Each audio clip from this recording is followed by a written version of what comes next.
Nous allons maintenant poursuivre notre module de révision en parlant des différents constituants de l'atome. Donc ici, on a un modèle de l'atome. Donc on voit les différentes particules à l'intérieur de l'atome. Donc on a en rouge ici tout d'abord les protons. Donc les protons, ils sont à l'intérieur du noyau. Ils sont chargés positivement et on les symbolise avec un P avec un plus à côté pour indiquer leur charge. Donc, les protons se situent dans le noyau. Comme c'est des charges positives, ben, les protons vont être entourés de particules qui vont maintenir la cohésion du noyau parce que les particules positives se repoussent.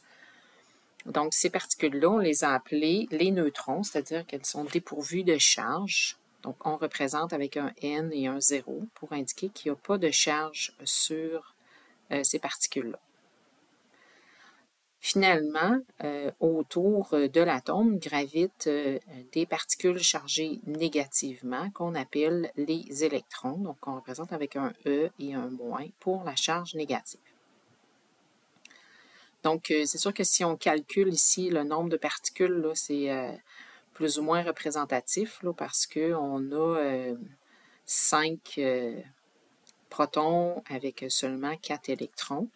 Mais on pourrait dire que cet atome-là, en fait, est un ion. Donc, c'est plus là, pour nommer les particules là, que pour vraiment représenter exactement le bon nombre de particules. Donc, si on reprend les protons, donc le nombre de protons dans un atome va correspondre au numéro atomique. Donc, par exemple, pour l'oxygène, ben, l'oxygène, son numéro atomique, c'est 8. Il y a donc 8 protons dans le noyau de l'oxygène. Donc, il est important de se rappeler que le nombre de protons, il est toujours le même pour un atome. Donc, on ne peut pas changer le nombre de protons. C'est vraiment ce qu'on pourrait dire comme l'ADN de l'atome. C'est ce qui lui est vraiment particulier. Et si on change le nombre de protons, dans le fond, on change vraiment la nature de l'atome. Donc, très important, le nombre de protons est toujours le même. Là. Par exemple, l'oxygène, tous les atomes d'oxygène ont nécessairement 8 protons.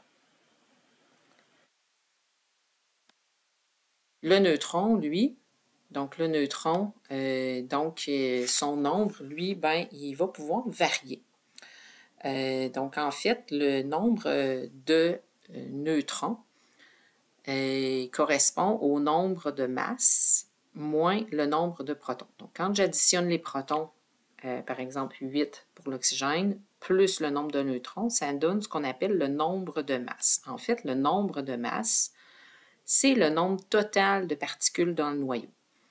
Parce que c'est vraiment ces particules-là qui vont donner sa masse à l'atome. Donc, on néglige la masse des électrons parce qu'ils sont tellement petits et ils ne contribuent pas là, à la masse de l'atome ou tellement peu par rapport aux protons et aux neutrons que c'est négligeable. Donc, c'est pour ça qu'on parle de nombre de masse. Donc, contrairement aux protons, le nombre de neutrons pour un même type d'atome peut varier, d'où la présence de ce qu'on appelle les isotopes. Donc, par exemple, pour l'oxygène, ben, on a toujours 8 protons, mais le nombre de neutrons, lui, peut varier. Donc, et ça va dépendre d'un atome à l'autre. Le nombre de neutrons va être plus ou moins constant. Donc, si on fait un exemple, par exemple, avec le carbone. Donc, on a ici des atomes de carbone. Donc, comme ce sont tous des carbones, bien, le nombre ici en bas est toujours le même. Donc, ça correspond, ça, au nombre de protons. Donc, 6 protons, puisque ce sont tous des carbones, numéro atomique 6. Par contre, on voit ici que le chiffre en haut, lui, change. Donc, ce chiffre-là, c'est celui qu'on appelle le nombre de masse. Donc, quand on va désigner le type ou l'isotope du carbone, on va tout simplement dire carbone 12 pour désigner un carbone qui a 6 protons et 6 neutrons dans ce cas-ci, donc 12 moins 6. On va désigner par carbone 13 le modèle de carbone où il y a toujours bien sûr 6 protons, mais dans ce cas-ci, 7 neutrons. Et finalement, carbone 14 qui aurait 6 protons et dans ce cas-ci, 8 neutrons. Donc, on détaille ici là, justement la composition du noyau. Donc, 6, 7 ou 8 neutrons. Donc, dans tous les cas, on est en présence de carbone parce qu'il y a 6 protons. Par contre, le nombre de neutrons peut varier. Donc, on va déterminer l'isotope le plus abondant, c'est-à-dire que le modèle de carbone, par exemple, ou d'un autre atome le plus abondant en utilisant la masse atomique. Donc, la façon qu'on procède, c'est qu'on va prendre la masse atomique et on va arrondir cette masse-là. Donc, pour déterminer l'isotope le plus abondant dans la nature, sur le tableau périodique, on trouve la masse atomique. Donc, pour le chlore, 35,45. Lorsque j'arrondis 35,45, ça donne 35. Donc, c'est mon modèle ou mon isotope de chlore le plus abondant. C'est le chlore 35. Donc, cet atome de chlore-là possède 17 protons parce que le chlore est le numéro atomique 17. Et le reste, donc de 35 moins 17, ça nous donne 18. Donc, tous les autres particules présentes dans le noyau sont les neutrons. Donc, dans le cas du carbone, par exemple, la masse atomique du carbone est de 12,01. Donc, quand j'arrondis, ça fait 12. Donc, mon modèle de carbone le plus abondant, c'est celui-ci, c'est le carbone 12, où il y a 6 protons et 6 neutrons. Donc, pourquoi on parle de isotope? En fait, le terme isotope, ça vient d'un mot grec, là, iso qui veut dire même et top qui veut dire endroit. Donc, isotope, ça veut dire au même endroit, c'est-à-dire au même endroit sur le tableau périodique. Donc, mes 3 modèles de carbone, dans le fond, appartiennent à la même case du tableau périodique, donc sont situés au même endroit.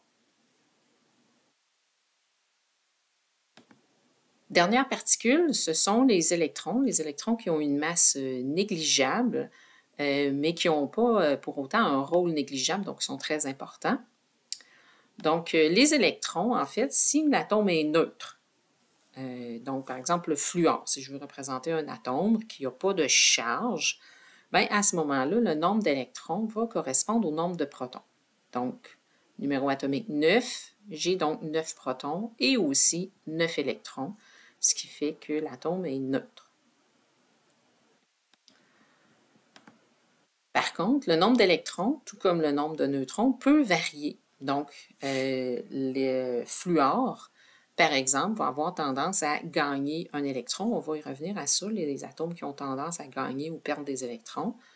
Donc, si j'ajoute un électron, je vais avoir 10 électrons au lieu de 9 et je vais avoir l'ion F-, donc qui est chargé négativement. Donc, le nombre d'électrons peut varier.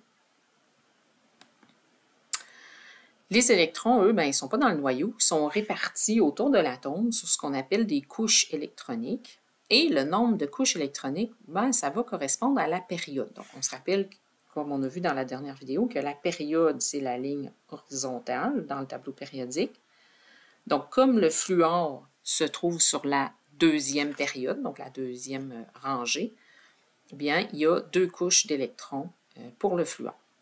Donc, tous les atomes qui sont sur une même période ont le même nombre de couches électroniques. Donc, on se rappelle là, que le nombre varie de 1 à 7.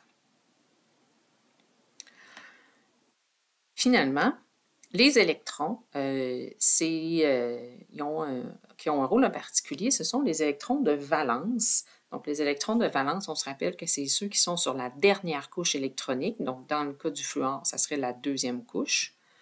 Si on est sur un atome qui a 3 couches d'électrons, ben, les électrons de valence sont sur la 3e couche. Donc, ces électrons-là ont un rôle vraiment important. Ce sont eux qui permettent la formation de liaisons chimiques, là. Et on va voir dans une autre vidéo là, comment on fait pour déterminer le nombre de liaisons possibles pour un atome. Donc, par exemple, dans le cas du fluor, ben, il y aurait 7 électrons de valence, donc 7 électrons sur la dernière couche. Par contre, ça ne veut pas du tout dire qu'il peut faire 7 liaisons. Au contraire, en fait, le fluor peut en faire une seule.